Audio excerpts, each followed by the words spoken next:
देखो भाई, नया टॉपिक का नाम है आइसोमेरिज्म।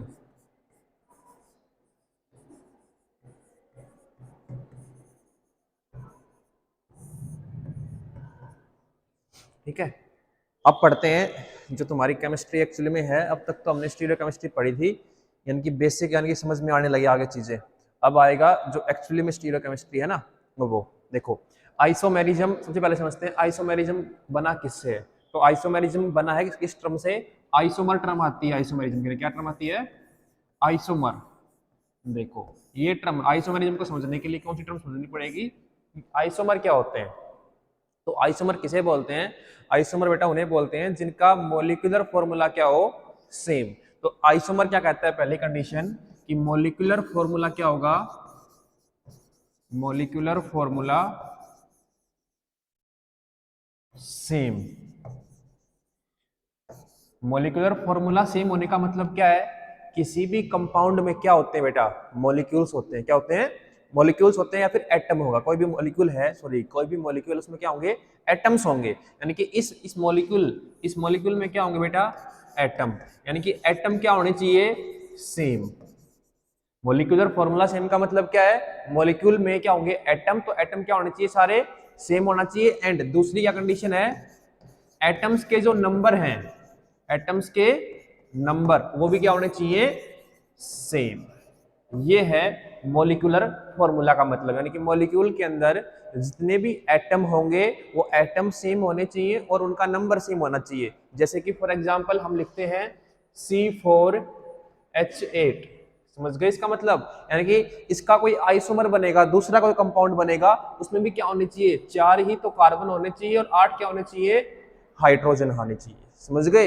यानी कि दो कंपाउंड्स के बीच में रिलेशनशिप बताएगा कौन? आइसोमर।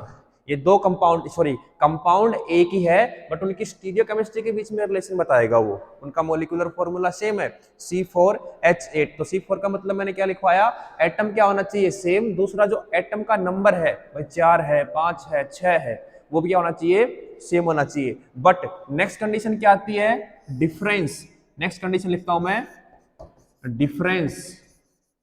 डिफरेंस किसके अंदर डिफरेंस आना चाहिए? देखो भाई, अब मॉलिक्यूलर फॉर्मूला तो सेम हो गया बट डिफरेंस दो प्रकार से हो सकता है। पहला डिफरेंस क्या बेटा? कनेक्टिविटी में। क्या लिख रहा हूं मैं? Different connectivity. डिफरेंट कनेक्टिविटी क्या होना चाहिए? उसकी मॉलिक्यूल्स के जो एटम्स हैं उनकी कनेक्टिविटी डिफरेंट होगी। मैं समझाऊंगा कैसे डिफरेंट होगी। और दूसरा क्या कहता है? Difference in spatial arrangement. Spatial arrangement. ठीक है, ये देखो आइसोमर ने क्या definition the? Compound having same molecular formula but difference in connectivity और डिफरेंस इन स्पेशियल अरेंजमेंट। हो सकता है उस कार्बन के साथ जो हाइड्रोजन लगे हो उनकी कनेक्टिविटी डिफरेंट हो, क्योंकि 4 कार्बन है, एग्जांपल लेके चला है ना, तो 4 कार्बन है, हो सकता है किसी कार्बन के साथ हाइड्रोजन हो, किसी कार्बन के साथ CH3 लगा हो, तो कनेक्टिविटी डिफरेंट हो गई। दूसरा, स्पेस के अंदर जो मैंने तुम्हें दिखाया था, एक वेज पे लगा हो, एक डैश पे लगा हो, तो वो क्या हो गई? स्पेशियल अरेंजमेंट डिफरेंस हो गई। समझ गए? तो अगर किसी भी मॉलिक्यूल में हम आइसोमेरिज्म चेक करते हैं तो हमें सबसे पहले क्या समझना पड़ेगा? आइसोमर क्या होते हैं। आइसोमर क्या होते हैं बेटा? वो दो कंपाउंड, सॉरी, कंपाउंड सेम होगा बट उनके बीच में रिलेशनशिप है एक प्रकार। क्या है? रिलेशनशिप है। उस रिलेशनशिप को चेक करने के लिए क्या चेक करना पड़ेगा? उसका मॉलिक्यूलर फॉर्मूला, जो क्या होना चाहिए? सेम होना चाहिए, जिसमें एटम भी क्या होने चाहिए? सेम, और एटम के नंबर भी क्या होने चाहिए? सेम। बट डिफरेंस किस में आना चाहिए? स्पेशियल अरेंजमेंट में और कनेक्टिविटी में। दो डिफरेंस है।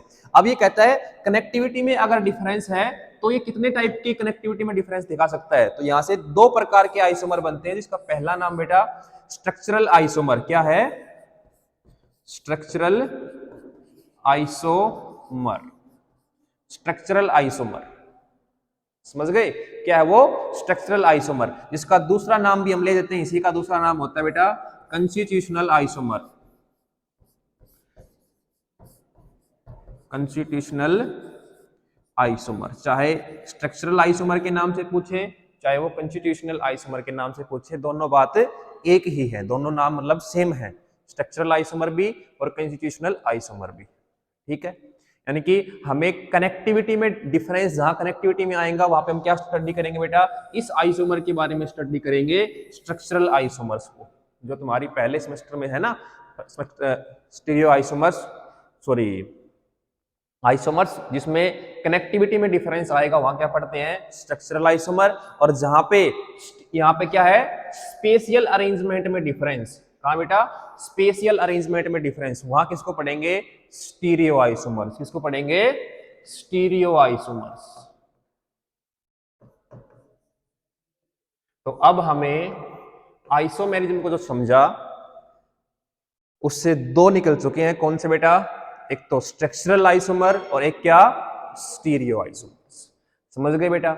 और नाम देखो ये ऊपर लिखा है ना, आइसोमेरिज्म क्या है, आइसोमर तो क्या बना बेटा, आइसोमेरिज्म की शॉर्ट टर्म क्या आई, आइसोमर। आइसोमर का मतलब क्या हुआ, molecular formula same but difference in connectivity और spatial arrangement is called isomer and this phenomena is called isomerism. यानी कि इस पूरी कहानी को हम पढ़ रहे हैं, उस प्रोसेस को, पूरी प्रोसेस को क्या बोलेंगे, आइसोमेरिज्म। समझ गए। तो आइसोमर क्या है बेटा, इन दो कंपाउंड्स के बीच में रिलेशन है। क्या है बेटा, एक रिलेशन है। ये जो दो मैंने लिख रखे हैं मॉलिक्यूलर फॉर्मूला, इनके बीच में अगर कोई रिलेशन है तो वो रिलेशन किससे डिफाइन करेंगे, हम आइसोमर से डिफाइन करेंगे। समझ गए। एक प्रकार का बीच में ब्रिज है दो कंपाउंड्स की प्रॉपर्टीज को बताने के लिए। आगे बढ़े। अब देखो दो टर्म आ गई है, क्या, स्ट्रक्चरल और स्टीरियो। अब इनको पढ़ेंगे। स्ट्रक्चरल आइसोमर क्या होते हैं, तो पहले सेमेस्टर में है बेटा स्ट्रक्चरल, लिख लो आइसोमर, ठीक है। एक तरफ मैं लिखता हूं बेटा, दूसरा क्या था अपने पास, स्टीरियो आइसोमर्स।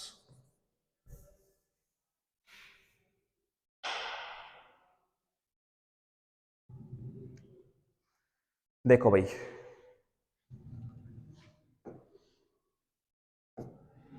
स्ट्रक्चरल में कौन कौन से होते हैं, देखो स्ट्रक्चर का मतलब एक मॉलिक्यूलर फॉर्मूला लूंगा बट उसके स्ट्रक्चर डिफरेंट होंगी। वो कितने टाइप के थे, पहले सेमेस्टर में आते हैं, चेन, रिंग, चेन आता है एक, तो एक चेन रिंग आता है, कौन सा आता है, पोजीशन, फंक्शनल, मेटामेरिज्म, टॉटोमेरिज्म। ये होते हैं 7 प्रकार के हैं वो। उनमें से जो मेन मेन हैं वो मैं तुम्हें लिख के दिखा रहा हूं, जो तुम्हारे इंपॉर्टेंट हो सकते हैं। तो पहला क्या उसमें, चेन आइसोमेरिज्म। क्या है, चेन आइसोमेरिज्म। यानी कि चेन आइसोमर किसे कहेंगे, चेन आइसोमर का मतलब मैं ये लेता हूं C4H10, ये ले लिया मैंने। अब इसकी हम चेन बनाएंगे। देखो 4 कार्बन है, 1 2 3 और 4 बना दिए। 3 हाइड्रोजन यहां लगा देता हूं, 3 हाइड्रोजन यहां लगा दिए। यहाँ पे कितने लगेंगे, 2। यहाँ पे कितने लगे, 2। बताओ क्या कितने कार्बन हो गए, 4, हाइड्रोजन कितने, 3 और 3 6 और 2 8 और 2 10। एक मैं दूसरा कंपाउंड बनाता हूं इस साइड,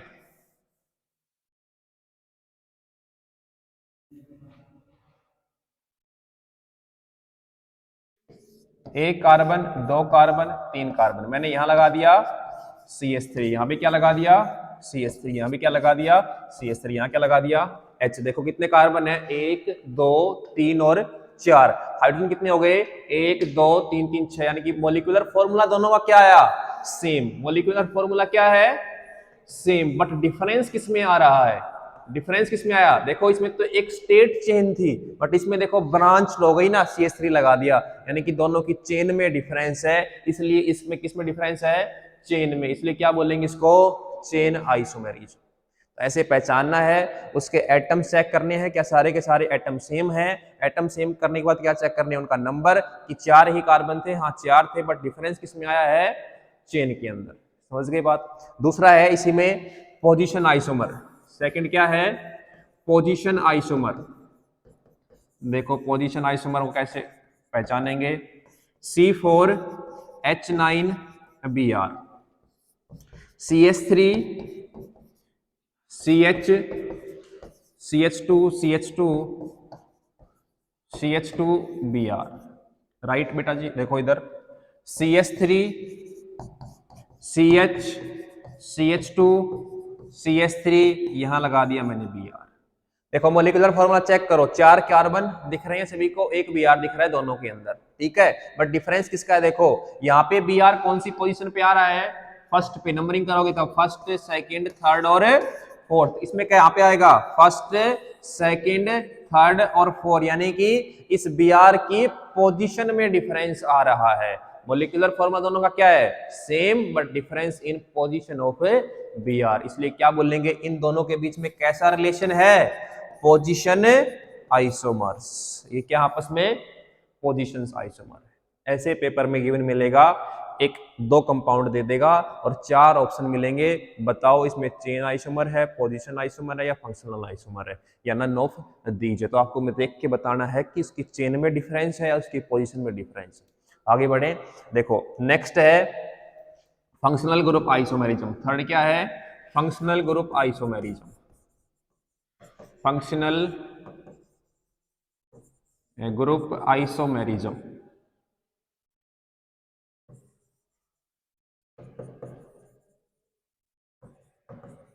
देखना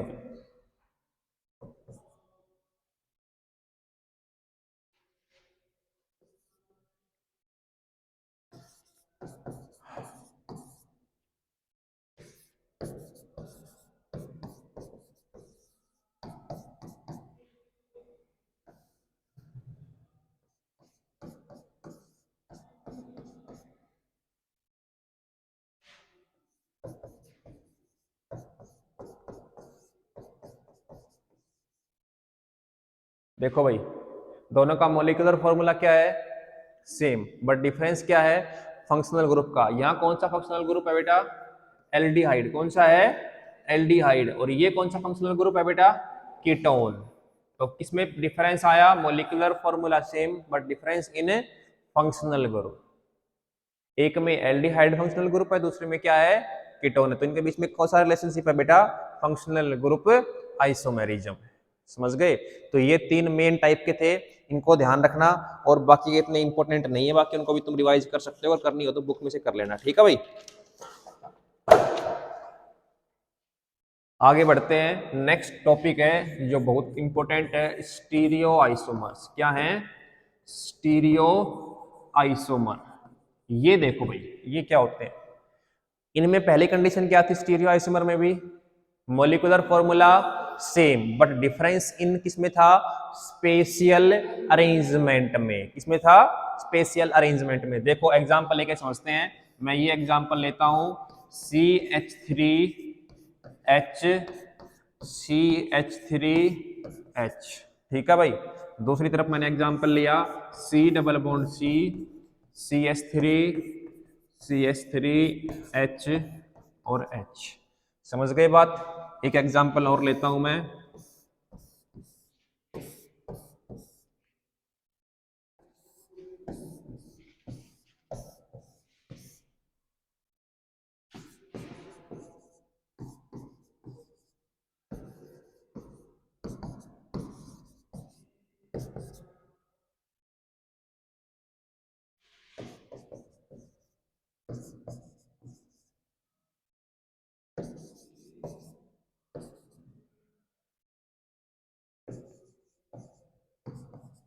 देखो भाई हमने क्या कहा, दोनों का मोलिकुलर फॉर्मूला चेक करो।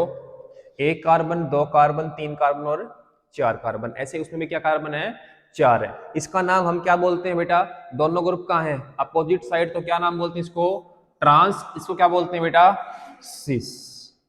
ये क्या है, एक स्टीरियो आइसोमर है जिसकी कनेक्टिविटी तो सेम है।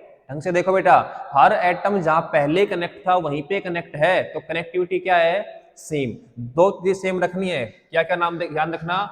पहले कंडीशन क्या थी, सेम मोलिकुलर फॉर्मूला, प्लस दूसरी कंडीशन क्या होगी बेटा, कनेक्टिविटी भी क्या हो, कनेक्टिविटी भी क्या होनी चाहिए, सेम। बट डिफरेंस किस में आना चाहिए, डिफरेंस इन स्पेशियल अरेंजमेंट के अंदर।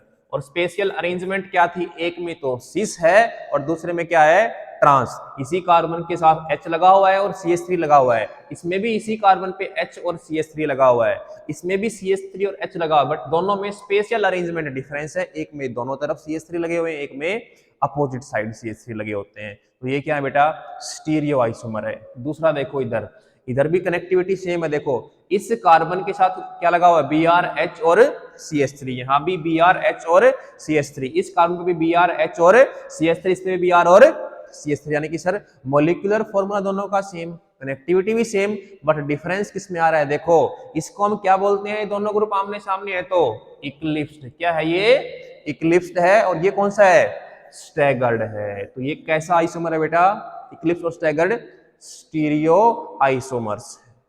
समझ गए, क्योंकि इनकी स्पेशियल अरेंजमेंट डिफरेंस थी, कनेक्टिविटी भी सेम थी, मॉलिक्यूलर फॉर्मूला भी सेम था, बट स्पेस में जो मॉलिक्यूल्स की अरेंजमेंट थी वो क्या थी, डिफरेंट थी। समझ गए बात। अब आगे बढ़े।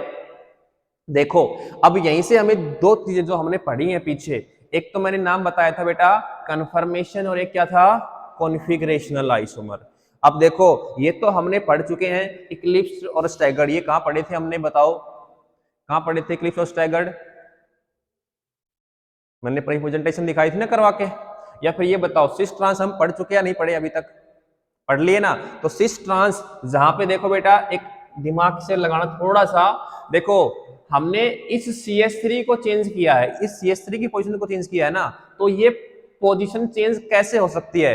क्या इस मॉलिक्यूल को मैं घुमा के इस CH3 को यहां लेके आ सकता हूं, जो CH3 नीचे की तरफ लगा हुआ था, क्या मैं इस मॉलिक्यूल के किसी भी बॉन्ड को पकड़ के घुमा के क्या मैं इस CH3 को इस पोजीशन पे लेके आ सकता हूं, नहीं है पॉसिबल, क्योंकि नहीं है पॉसिबल। क्यों नहीं है, क्योंकि अगर हम इस डबल बॉन्ड के अराउंड भी रोटेशन करेंगे तो मॉलिक्यूल पलटी मार जाएगा, CH3 वहां चला जाएगा, ये CH3 नीचे आ जाएगा। अगर मैं सिंगल बॉन्ड के अराउंड घुमाऊंगा तो भी पॉसिबल नहीं है, ये CH3 उधर चला जाएगा, ये CH3 इधर आ जाएगा, नहीं वो ट्रांस ही रहेगा।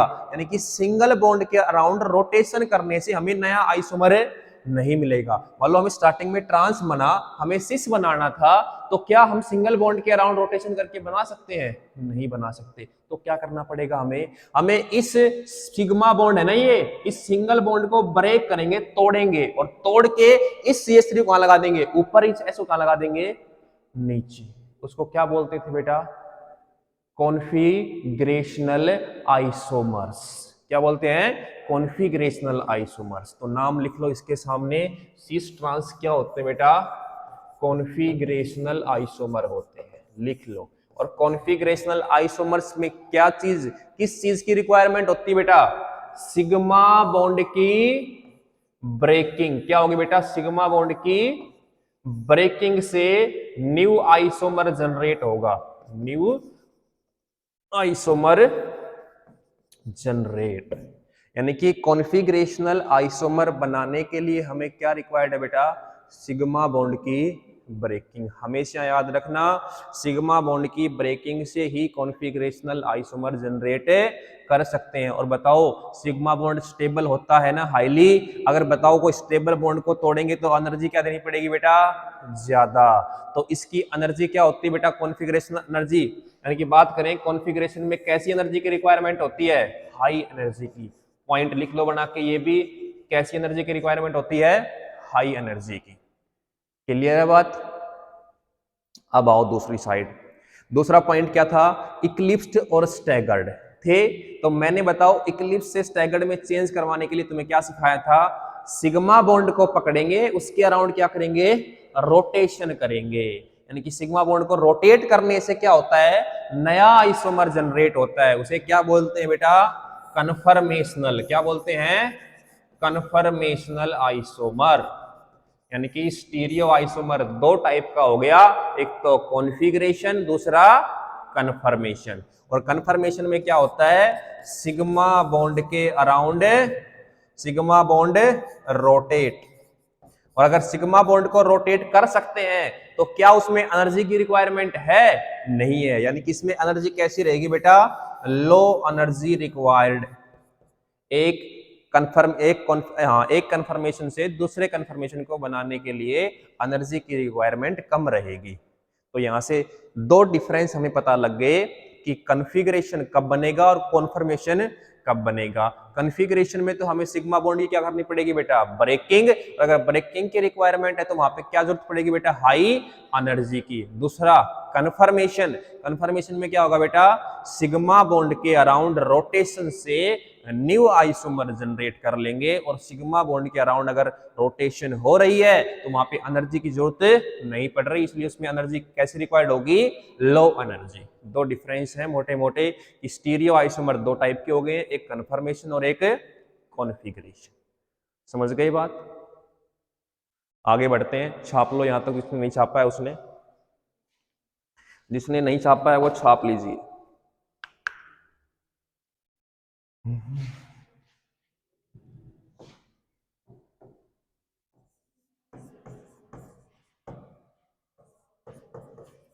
स्टीरियो आइसोमर दो टाइप के हैं बेटा, कौन से, कॉन्फ़िगरेशनल, कॉन्फ़िगरेशनल आइसोमर,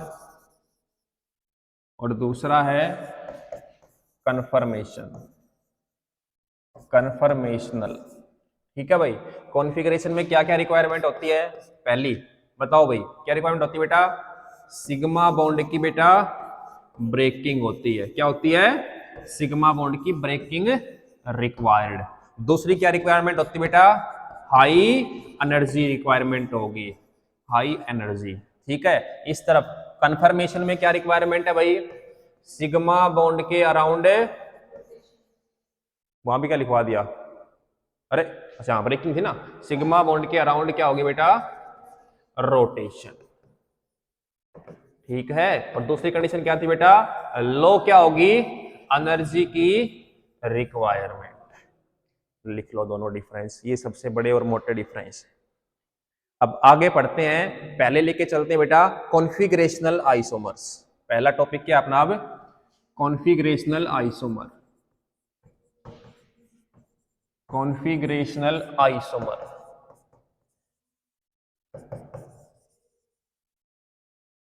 देखो भाई, कॉन्फ़िगरेशनल आइसोमर में दो टाइप का होता है ये, एक का नाम होता है इनैंशियोमर। क्या है, इनैंशियोमर। दूसरे का नाम है डायास्टीरियोमर, डायास्टीरियोमर। देखो भाई, इनैंशियोमर किसे कहते हैं, तो पहली कंडीशन तो क्या ध्यान रखनी है बेटा हमें, मॉलिक्यूलर फॉर्मूला क्या होगा, सेम।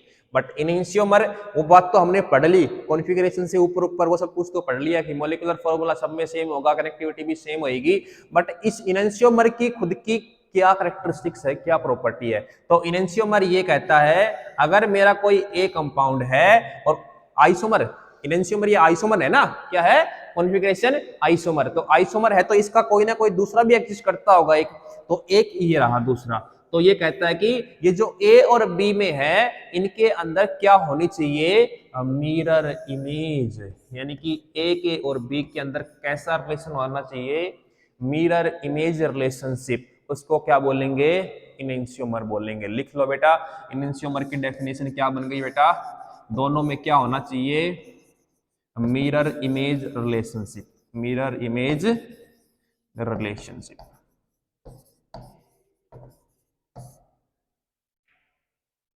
ठीक है, अगर इन दोनों में मिरर इमेज रिलेशनशिप है, किन्हीं भी दो कंपाउंड में अगर मिरर इमेज रिलेशनशिप है, मिरर इमेज तो बन गई, तो वहां से दो कंडीशंस फटती हैं बेटा। एक तो क्या हो मिरर इमेज, सुपर इम्पोजिबल, क्या हो, सुपर इम्पोजिबल, और दूसरी कैसी हो, नॉन सुपर इम्पोजिबल। क्या हो, नॉन सुपर इम्पोजिबल। अगर सुपर इम्पोजिबल हो गया, क्या कह रहा हूं, पहले नॉन सुपर इम्पोजिबल लिखो, कैसे लिखो, नॉन सुपर इम्पोजिबल, यानी कि मिरर इमेज कैसी हो बेटा, नॉन सुपर इम्पोजिबल, तो क्या बोलेंगे उसको, इनैंशियोमर। अगर वो मिरर इमेज बनी, अगर वो एक दूसरे के ऊपर सुपर इम्पोज नहीं है तो क्या बोलेंगे उनको, इनैंशियोमर। और अगर यह दूसरा नीचे कंडीशन बना के लिख लो, अगर सुपर इम्पोजिबल मिरर इमेज बनती है, क्या बनती है, super imposable mirror image, super imposable mirror image अगर बनती है तो उन कंपाउंड्स को बोलते हैं बेटा आइडेंटिकल कंपाउंड्स। क्या बोलेंगे, आइडेंटिकल, वो सेम है, वो क्या है आपस में सेम है, आइडेंटिकल है।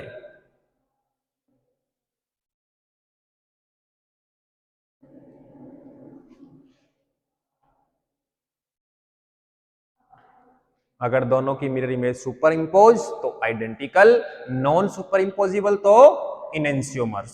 समझ गए? आगे बढ़ूं।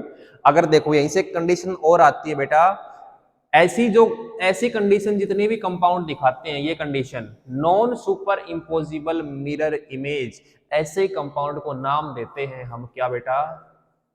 कायरल। लिख दो बना के स्टार। जितने भी इनेंशियोमर होंगे सारे के सारे कैसे होंगे बेटा?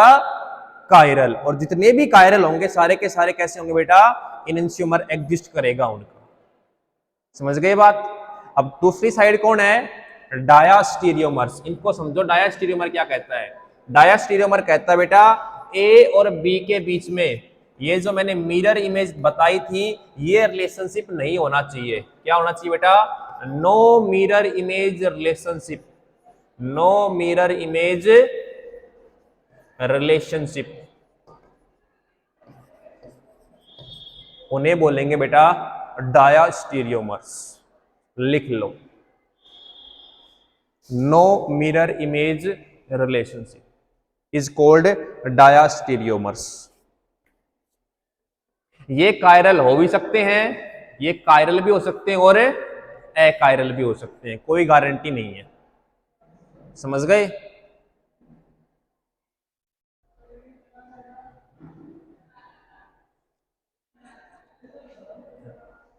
और ये जो कंडीशन लिखाई थी, अगर वो मॉलिक्यूल आइडेंटिकल है तो वो हमेशा कैसा होगा बेटा? लिख दो, अगर सुपर इंपोजिबल बन गया तो वो हमेशा कैसा रहेगा? अकायरल रहेगा। ठीक है भाई? चलो एक एग्जाम्पल बताता हूं मैं, और करके दिखाना, मेरे को बताओगे कि वो क्या है। ठीक है?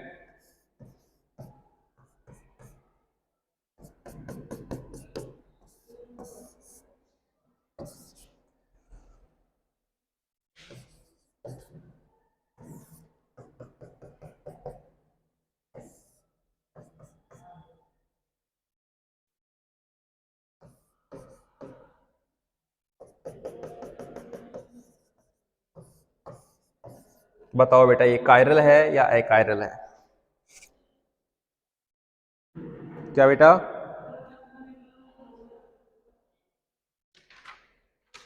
क्या है? कायरल है ना? तो मैंने अभी लिखवाया था, अगर वो कायरल है तो वो क्या होगा बेटा? इनेंशियोमर होगा। यानी कि इन दोनों में कैसा रिलेशनशिप है बेटा? इनेंशियोमर्स। ये क्या है बेटा? आपस में इनेंशियोमर्स हैं। तो बेटा मैंने कायरल की तुम्हें 4-5 टाइप पढ़ाई थी बेटा। Chiral axis, chiral plane, helicity पढ़ाई थी ना सारी बेटा। उन सभी में जाके चेक करोगे, इन दो कंपाउंड्स बनाओगे, जितने भी होते हैं सारे के सारे, आर एस नोमेनक्लेचर निकाला था ना, जितने भी आर एस हैं सभी के सभी क्या निकलेंगे बेटा? इनेंशियोमर्स। और इसकी मस्ट कंडीशन क्या है? देखो तुम घर जाके निकालें चाहे बैठ के क्लास में निकालना, इनमें से एक की तो क्या मिलेगी बेटा? आर, और दूसरी क्या मिलेगी बेटा? एस। कन्फर्म 100% लिख के ले लेना।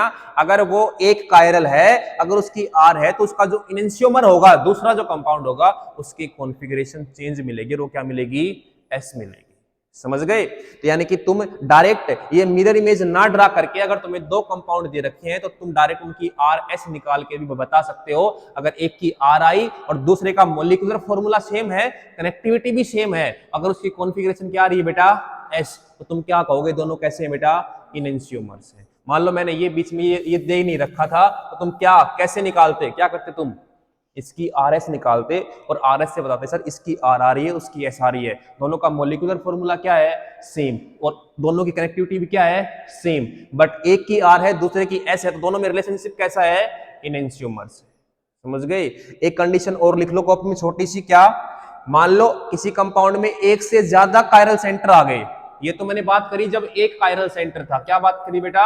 जब कायरल सेंटर क्या था? एक। तो एक की आर आएगी दूसरे की एस आएगी, तो क्या बोल देगो? इनको इनेंशियोमर बोल दोगे। तब एक से ज्यादा आ जाए, जैसे कि मान लो एक कायरल सेंटर की आई आर और दूसरे की आई बेटा एस, ठीक है, तो यहां से क्या होना चाहिए, इस आर की क्या आनी चाहिए यहाँ पे बेटा एस, और इस एस की क्या आनी चाहिए यहाँ पे आर, तो इनको क्या बोलोगे आपस में, ये क्या है बेटा इनेंशियोमर्स, क्या है बेटा इनेंशियोमर है। एक टिप्स सोच लो, इधर देख लेना कि सर इसकी आर थी, इसकी एस थी, तुम्हें इसकी तो मान लो एस मिल गई ना आर वाले की एस, बट अगर एस वाले की तुम्हें दोबारा से क्या मिल जाए बेटा एस ही मिल जाए, तो आंख मीच के बता देना क्या ये इनेंशियोमर है, क्या ये इनेंशियोमर है, नहीं है, तो फिर क्या है, ये है बेटा डायास्टीरियोमर, डायास्टीरियोमर लिख लेना। अगर एक भी सेम पेयर मिल गया, एक भी सेम मिल गया तो वो इनेंशियोमर नहीं है, वो क्या है डायास्टीरियोमर है।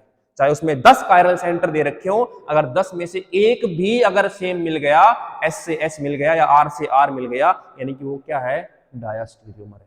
और अगर सभी की कॉन्फ़िगरेशन चेंज मिलती है, आर से एस, एस से आर, तो क्या बोलोगे वो क्या है इनेंशियोमर है। चेक कर लोगे तो कॉपी में जितने भी दे रखे हैं सभी को चेक करके आना है, ठीक है। चलो